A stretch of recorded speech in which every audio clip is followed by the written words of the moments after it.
você está prestes a realizar algo que queria muito na sua vida, coloca tudo a perder? Nunca termina o que começa?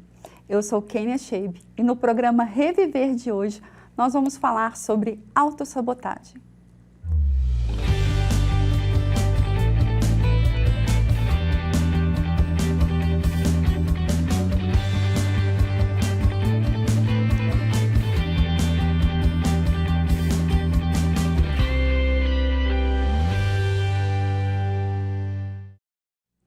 Autossabotagem é quando criamos obstáculos e empecilhos de forma consciente ou inconsciente que nos atrapalham na hora de realizar tarefas ou conquistar objetivos.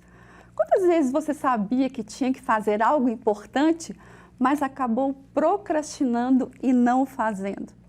Seus relacionamentos fracassam? Projeta sempre negativamente o que as pessoas pensam sobre você? Se compara o tempo todo? Tem medo constante de errar? É perfeccionista? E a dieta? Começa a fazer, mas sempre acaba comendo algo que não deveria? Se você tem vivido alguma dessas situações, talvez você esteja se sabotando. Para sair disso, é necessário analisar os seus comportamentos. Ter autoconhecimento é fundamental para enfrentar a autossabotagem. É através dele que você consegue identificar o que te impede de evoluir. Lembre-se, você pode ser seu pior inimigo se autossabotando e também pode ser seu maior incentivador. Quando você consegue identificar os sinais de autossabotagem, é mais fácil superar os obstáculos que te impedem de atingir os seus objetivos. A autossabotagem é algo que pode resultar em problemas muito graves. Afinal, podemos entrar em uma espiral profunda de tristeza e sofrimento. Por isso, é importante buscar ajuda.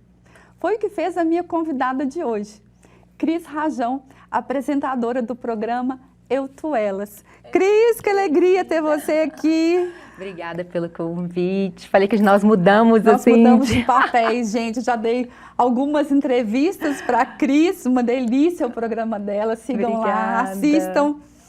E foi muito bom ter você aqui hoje. Muito bom acompanhar esse sucesso todo seu aí no programa. E a gente vai falar um pouquinho sobre autossabotagem. Ah, né? Esse é um ótimo assunto. Cris, você tem autossabotagem? Menina, eu falo que o diagnóstico é melhor, eu acho que é libertador demais, quando a gente descobre o que está te travando, onde que está o problema e a gente começa a lidar com isso, a conhecer aquilo ali que está te atrapalhando. E uma das coisas que eu descobri é que eu era uma autossabotadora de primeira. E agora eu estou mudando totalmente, porque eu consigo detectar e ver as mudanças e querer transformar, melhorar dia após dia. E isso é sensacional, né, Kênia? Nossa, muito. Cris, mas você antes tinha noção disso? Você conseguia perceber que você se sabotava? Então, eu acho que eu sabia, hoje em dia, eu consigo entender a importância que tem o autoconhecimento. Sim. Eu não me conhecia muito bem, eu sabia que tinha algumas coisas que me incomodavam, que eu não realizava as coisas, os objetivos não chegavam ao fim, que eu era daquela criança que todo mundo falava assim, mas tudo que você começa, você não termina. Você começou a fazer aula de dança espanhola, aí no meio do caminho você parou. Você começou a fazer inglês em determinado local e parou. E eu era assim, e acabou que eu acreditei que eu era uma pessoa que começava e não terminava e que aquilo ali não tinha uma solução. Que eu fazia parte da sua vida, fazia parte da minha vida. Era a sua identidade. Era a minha identidade. E para mim era muito ruim, aquilo me deixava muito angustiada, ansiosa, talvez eu creio que com uma sensação de que é aquilo mesmo, né? Tudo que a gente começa não termina, uma sensação de nada realizável. Nunca chego lá. Nunca chego lá. Então, às vezes eu parava até de sonhar. Eu falei, eu não vou sonhar com isso, porque eu vou sonhar em, de repente, uma profissão ou algo novo, mas eu vou parar no meio do caminho. Então, aquilo me prendia completamente. E Deus, ele é maravilhoso, porque ele vai te mostrando as coisas aos poucos e no momento que você tem maturidade para receber aquilo. E depois de adulta é que eu entendi que isso era uma autossabotagem, que eu podia, que eu tinha inteligência emocional para aquilo, inteligência dentro do meu conhecimento, mas que eu me autossabotava, talvez por medo de não conseguir, talvez por um medo de não cumprir as expectativas que o outro tinha em relação a mim. Isso aí. Então, se eu via que algo era muito difícil ou demandava muito de mim, eu me autossabotava.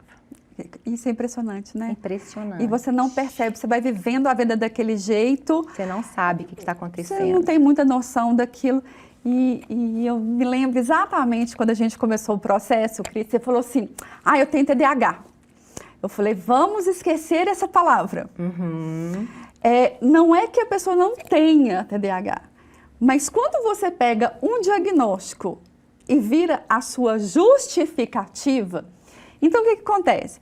Tudo que eu não consigo fazer é porque eu não tenho foco. É culpa do TDAH. Por conta do TDAH. Eu faço isso porque eu tenho TDAH. Então, a primeira coisa que eu falei, esquece essa palavra.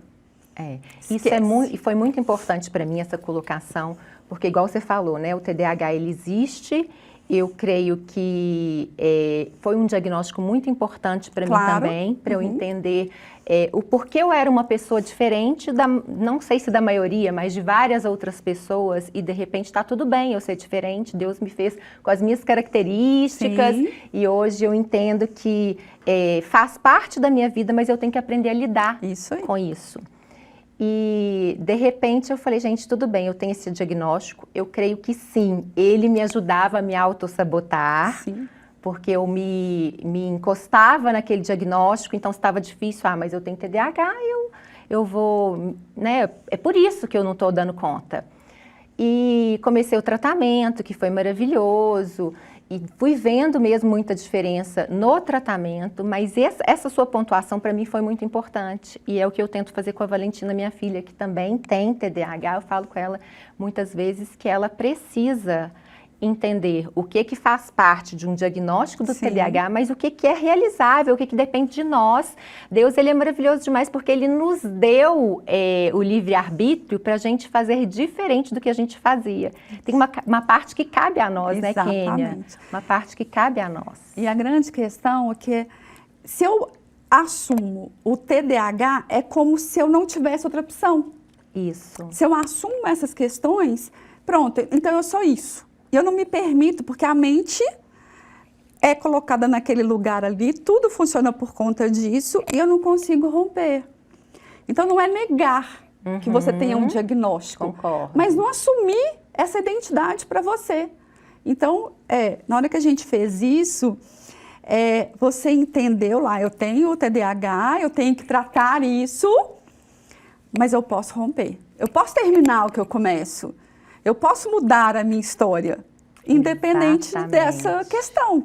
Eu posso mudar a minha história. Isso é muito legal, porque não importa a idade que você tenha, não importa as crenças que te limitaram, o ambiente que você foi criado, cultural, né? A gente vive num ambiente cultural fala muito na nossa vida, a cultura, o ambiente. Mas nós podemos mudar a nossa história, mudar aquilo ali que nos prende, a gente pode se libertar e não tem nada melhor do que a gente se sentir livre a partir do momento que a gente se conhece. Porque tem gente que fala, né, Kênia, eu não vou mudar, eu não mudo. Síndrome de Gabriela. Não, pelo amor amor de Deus. Eu nasci assim, eu vou morrer assim. Não, eu quero mudar até assim, os últimos dias, porque a mudança faz parte, a transformação faz parte, e se a gente cai, a gente pode levantar, se a gente erra, o Senhor nos capacita a arrepender e transformar, mudar a nossa história, e isso... Eu acho que todo mundo devia pensar dessa forma. A nossa história pode ser mudada. Eu não sou vítima da minha história. Eu tenho que ser o protagonista da minha história. Então, quando eu assumo o protagonismo, eu levo a minha vida para onde eu quero com autorresponsabilidade. Mas eu vou deixando as coisas me influenciarem e eu vou sendo levado, onde que eu vou chegar? E uma das coisas que foi muito importante para mim também, nesse processo que nós fizemos, foram duas coisas. O livro da autorresponsabilidade. Porque quando você assume que você é responsável por aquilo ali que você vive, pela sua mudança, não adianta a gente querer colocar a mudança no outro, esperar do outro uma mudança. Essa autorresponsabilidade ela é muito importante, porque ela te transforma mesmo. Sim. E a segunda é que eu tinha, além do problema da autossabotagem, uma grande dificuldade que também me autossabotava, que era não conseguir dizer não. Sim. Não conseguir dizer não era algo que me prendia, que me deixava assim angustiada, ansiosa. Levava, trazia um sofrimento gigantesco, né, Cris? É horrível, é horrível. É claro peso. que a gente tem que saber como dizer não. Eu sempre pensei o seguinte, eu sou muito delicado, o outro vai ficar chateado comigo. Eu sempre tive essa questão de querer ser uma pessoa apaziguadora. Então eu falava, se eu falar não, a pessoa vai ficar chateada e como é que eu vou saber lidar com isso? Mas eu entendi que a gente pode dizer não, sim, que o não é importante. Claro que de uma forma super amena, delicada, do jeito que você é, mas é importante a gente também dizer não. A gente não pode dizer sim para tudo. Quando a gente diz sim para tudo, a gente diz não para nós mesmos. E a gente se coloca no lugar que daqui a pouco você nem sabe como é que você foi parar ali. Eu quero tanto agradar o outro, eu preciso tanto fazer pelo outro, principalmente você, né, que tem esse pastoreio, que você lida com muitas pessoas, é como se as pessoas olhassem para você e você tem uma obrigação de suprir, de cuidar o tempo todo, como se você não tivesse uma vida, uma família, profissão. E aí se eu fico falando sim para tudo, que horas que você tem tempo para você? E a gente precisa estar bem para dar para o outro. Eu gosto muito daquela metáfora da máscara, né, do avião. Despressurizou a cabine, põe primeiro em você. Se você vai querer salvar o outro, você já não vai conseguir, vai morrer os dois juntos. Então, a gente precisa abastecer, a gente precisa estar nutrido para que isso transborde através de nós para poder alcançar essas pessoas. E eu lembro muito também do seu perfil comportamental. Você é uma comunicadora nata, é o seu perfil mais alto. É a comunicação. Você faz isso com muita facilidade. Tanto que você está no lugar certo. Né? A gente falou, Cris, você está no lugar certo. Você é a comunicadora nata. Você faz isso com muita naturalidade. E é uma das características do perfil comunicador perder o foco. É característica desse perfil. Ele quer estar com todos em todos os lugares. Assim mesmo, em todos os lugares, com todo mundo ao mesmo tempo. E ele perde foco. Então, é mais uma característica que você tem, que é da sua natureza. Deus te fez assim. O nosso padrão comportamental, ele é natural. Foi Deus que fez a gente assim. A gente se adapta à natureza. Mas ele pode ser usado. Então, aí quando a gente entende o que é esse padrão, a gente pode usar ele da melhor forma. Isso é tão sensacional, porque eu me questionava muito. Eu fiz comunicação. E hoje eu sei que eu agradeço de ter feito, meu pai insistiu muito para eu fazer um curso, eu queria fazer artes plásticas, porque eu tenho um lado muito criativo. E ele falava, não, artes plásticas não. Acho que hoje em dia ele teria mudado e teria deixado. E acabei fazendo comunicação.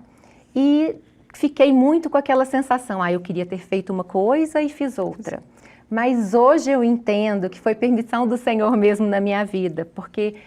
como você falou, quando a gente fez esse processo de descoberta do perfil comportamental, falei, gente, então eu estou no lugar certo, essa ferramenta que foi a faculdade, que tudo que eu aprendi, tem tudo a ver com o trabalho que eu faço hoje, e eu me senti assim, muito melhor comigo mesma, porque às vezes a gente se questiona, será que eu estou no lugar certo? Exatamente. Será que eu estou fazendo a coisa certa?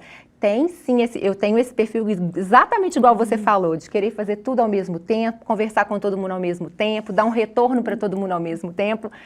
E hoje eu estou aprendendo a administrar essas questões todas que para mim às vezes não era algo fácil. Então a gente vai usando as ferramentas. Eu acho que as ferramentas do Reviva, é algo que faz muita diferença. Então você vai segurar isso aí, que a gente vai continuar falando sobre isso logo depois dos comerciais.